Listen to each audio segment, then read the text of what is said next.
assholes.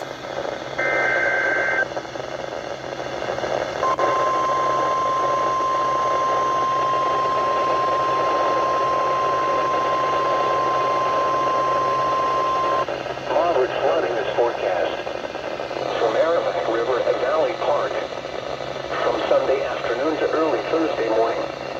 At 21.0 feet, water enters the southwest corner of Larkin Williams and Yarnell Road intersection through a stormwater grade.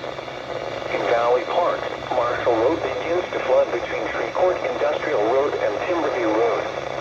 At 11:30 a.m. Friday, the stage was 0.7 feet. Forecast to rise above flood stage Sunday afternoon to a crest of 21.0 feet.